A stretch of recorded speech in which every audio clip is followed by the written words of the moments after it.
Hello students, my name is Rahul and we at ExpertsEdge are doing a series of webinars for you to understand CAT better, demystify CAT for you. Why demystify CAT? Because CAT is one of the most important examinations for a lot of college students, students with work experience. There is a lot of discussion that happens regarding this exam. And therefore, there is more misinformation in the market regarding CAT than there is information. There are popular myths which have taken place and that dissuades students from actually making a good attempt at CAT. Through these series of videos, we will try to identify those myths and probably help clear the clutter for you a little bit.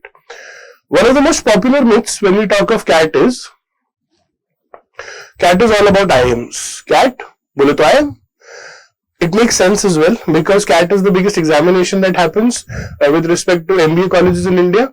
IIMs are the first colleges which brought the MBA trend into India, and therefore people have started using this synonymously.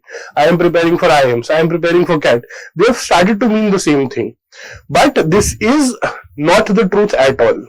Why? Because the facts are, apart from IIMs, there are very, very good colleges in the country. And if I look at the top 2025, almost 60% of the colleges exclusively take the CAT score as their benchmark score or the eligibility score.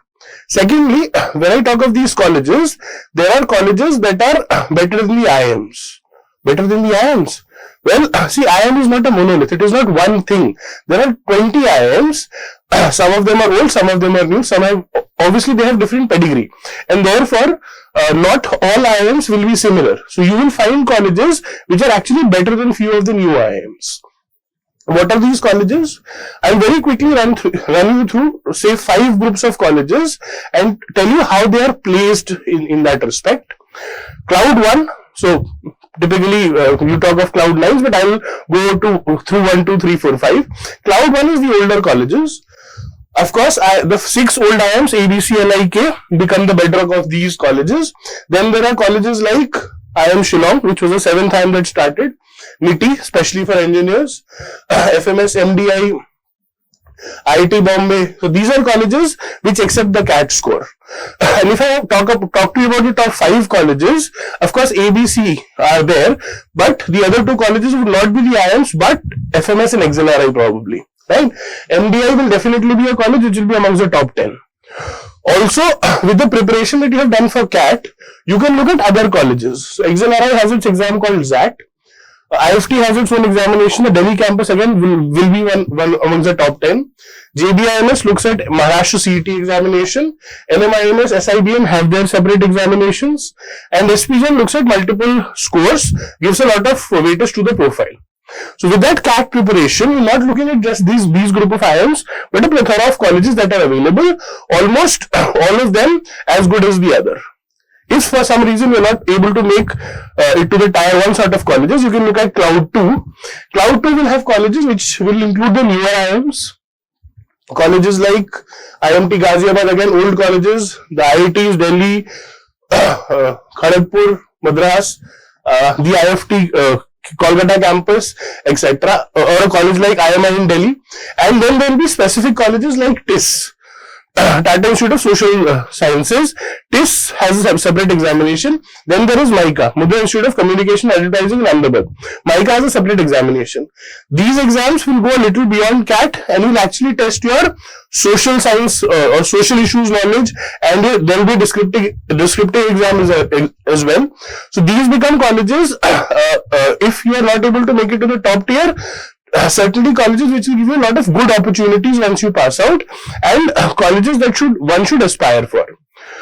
Then comes the Cloud 3 colleges. Your CAT score is not as high, which will take you to the top 2, and the other examinations also, the scores are not meeting the cutoffs. You are still left with a lot of options that are available. Depending on which exam you have given, for example, through CAT, you can look at the newest IIMs, Nirma, the IITs, Great Lakes, 4 DU, GIM, TAPME, etc. And even if you've written the SNAP examination for Symbiosis or the NMAT exam for NMIMS, there are campuses with NMIMS and Symbiosis have, where you can still pursue a good management education. After this is Cloud 4. So this will be colleges which look at some sort of niche. For example, the Operations Management College for Symbiosis, the Forest Management College in Bhopal, etc. Again, not to say that these colleges probably are as good as the ones that I just mentioned before this, but definitely colleges which have a good history and therefore will provide you very good opportunities. For some reason you're not able to make it to any of these colleges and you have written the examination, you still have some colleges that you can look at. IIM Navi Mumbai, IIT Nagpur, CIT, etc. are the colleges. Now the point is, if you're looking for MBA, if you're trying to go from where you are to a step further, these are all colleges that you can look at. Depending on where you are, obviously you want to aim for a cloud of colleges that we talked about. And till this point, an MBA from these colleges will definitely help you in the future. Till this point, you're going in for an MBA. Masters in Business Administration. If you're not getting colleges out of the ones that I mentioned, then your MBA would probably mean Nabiaya. Right? So CAT does not just mean IIMs. There are multiple of colleges that you can apply for, and through that preparation there are different exams also that you can write. The only thing is you have to have an idea of what you're targeting and work accordingly.